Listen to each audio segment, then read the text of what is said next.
ഇതുപോലെ ചേർത്ത് പിടിക്കുന്ന ഒരുപാട് കലാകാരന്മാർക്ക് അവസരം കൊടുക്കുന്ന ഒരു നടനാണ് ദിലീപേട്ടൻ. ദിലീപേട്ടൻ്റെ കൂട്ടത്തിൽ ഞാൻ അഭിനയിച്ച സിനിമയാണ് ജാക്ക് ഡാനിയൽ. ആ ജാക്ക് ഡാനിയലിന്റെ സിനിമയ്ക്ക് ഒരു കഥയുണ്ടോ? രാജേഷിനും ദിലീപേട്ടനും. ജാക്ക് ഡാനിയൽ സിനിമയ്ക്ക് എന്ന് പറഞ്ഞാൽ ജാക്ക് ഡാനിയലിൽ ഞാൻ ഷൂട്ടിംഗ് തുടങ്ങുമ്പോഴൊന്നും നമ്മളില്ല. വേറെ ഒരു ആർട്ടിസ്റ്റ് വരാഞ്ഞിട്ടാണ് പെട്ടെന്നാണ് എന്നെ വിളിക്കുന്നത്. ജയസൂര്യാണ് അതിൻ്റെ ഡയറക്ടർ. അപ്പോൾ പെട്ടെന്ന് വിളിക്കുന്നത് എവിടെയുണ്ടെന്ന് കൺട്രോളർ വിളിച്ച് ചോദിക്കുന്നു. ഞാൻ പറഞ്ഞു ഞാൻ വീട്ടിലുണ്ട്.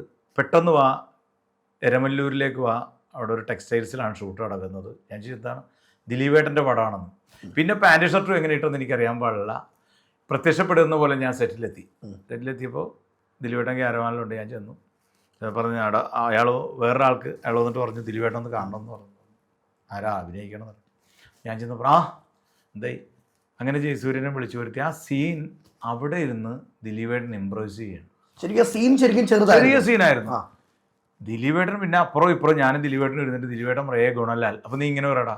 ഞാൻ പറഞ്ഞു ചേട്ടാ അതിങ്ങനെ അപ്പോൾ ഡയറക്ടർ വന്നിട്ട് ദിലീപ് എന്നാൽ അത് വലിയ ഇമ്പോർട്ടൻസ് ഇല്ല എന്നാൽ അല്ലല്ല ഇതൊന്ന് നോക്കണം എന്ന് പറഞ്ഞിട്ട് ഉള്ളി അവിടെ ഇരുന്ന് നമുക്ക് വേണ്ടിയിട്ട് പണിയെടുക്കുകയാണ്. എനിക്കറിയാൻ പാടില്ല. ഞാനപ്പോൾ ഒരിക്കലും ദിലീപേട്ടനൊക്കെ ഇങ്ങനെ പറഞ്ഞു കേട്ടിട്ടുണ്ട്. ഭയങ്കര സഹായിയാണ് എല്ലാവരും. നമ്മൾ അനുഭവിക്കുകയാണ് ഇയാളെ. അദ്ദേഹത്തിന് ആ സീൻ ചെയ്തിട്ട് അങ്ങ് പോയാൽ മതി. എനിക്ക് വേണ്ടിയിട്ട് ആ സീൻ അവിടെ ഇരുന്ന് പുള്ളി ഇങ്ങനെ അത് ഉണ്ടാക്കി കുറേ ഇപ്പോൾ ഡയറക്ടർ വന്നിട്ട് മതി കേട്ടോ ഇതിപ്പോൾ അത്രയും വേണമെന്നില്ല നമുക്ക് എന്നൊക്കെ പറഞ്ഞു. ഷൈജു കുറുപ്പൊക്കെ ഉണ്ടായിരുന്നു.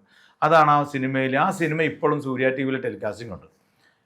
ആരെങ്കിലും രണ്ടുപേരും എന്നെ വിളിച്ചിരിക്കുക എന്നുള്ളത് ആ സീൻ കാണുമ്പോൾ ദിലീപേട്ടൻ ഞാനും കൂടിയുള്ള അത്രയും നന്നായിട്ട് നമുക്ക് വേണ്ടിയിട്ടിരുന്നൊരു മനുഷ്യനാണ്. അപ്പോൾ എനിക്ക് അല്ലാതെ ദിലീപേട്ടനായിട്ട് ഒരുപാട് ഷോകളിൽ സഹകരിച്ചിട്ടുണ്ട്. ഭയങ്കര കാര്യമാണ്. എവിടെ വെച്ച് കണ്ടാലും നമ്മൾ ആ ഒരു എന്താ പറയുക നമ്മളെ ചേർത്ത് നിർത്താനായിട്ട് വലിയൊരു ഇതാണ്. ജനങ്ങൾ അറിഞ്ഞു കൊടുത്ത പേര് ജനപ്രിയ നായകൻ. തീർച്ചയായിട്ടും ഇത്രയൊക്കെ സഹായിച്ചിട്ടും രാജേഷ് ദിലീപേട്ടനോട് കാണിച്ചൊരു മോശപ്പെട്ട പ്രവൃത്തിയുണ്ട്. എന്താണ് അത് ഞങ്ങൾ മലയാളികൾക്ക് മറക്കാൻ പറ്റത്തില്ല. എന്താണ്? ഒരു ദിലീപേട്ടൻ എന്ന് പറയുന്നൊരു വ്യക്തി ഒരു പരിപാടിക്ക് വരുമ്പം ദിലീപേട്ടൻ അങ്ങോട്ടൊരു കൈ കൊടുക്കാം. ഇത് ദിലീപേട്ടൻ രാജേഷ് എന്ന് പറഞ്ഞ് കൈ പൊക്കി വിളിക്കുന്നത് അതെന്തോ ഒരു ആവശ്യകത.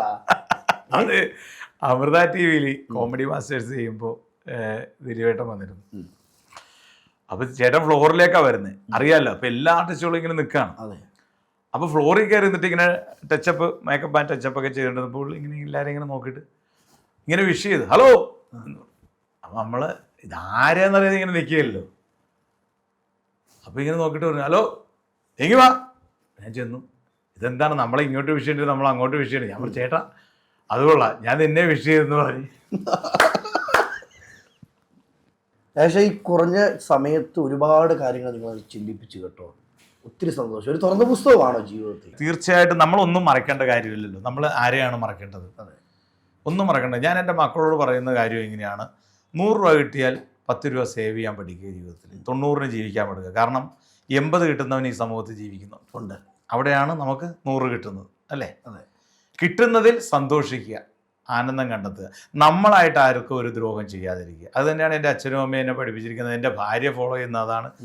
ഭാര്യയുടെ സഹോദരൻ ശ്രീജിത്ത്, അതുപോലെ തന്നെ അമ്മ, വൈഫ്, കുട്ടികൾ അവർ 2 പേരാണ്. പിന്നെ എൻ്റെ സഹോദരിമാരെന്ന് പറഞ്ഞു കഴിഞ്ഞാൽ 3 പേരായിരുന്നു. ഒരാളിയും മരിച്ചു. ബാക്കി 2 സഹോദരിമാരാണ് രഞ്ജു, രശ്മി, രജി.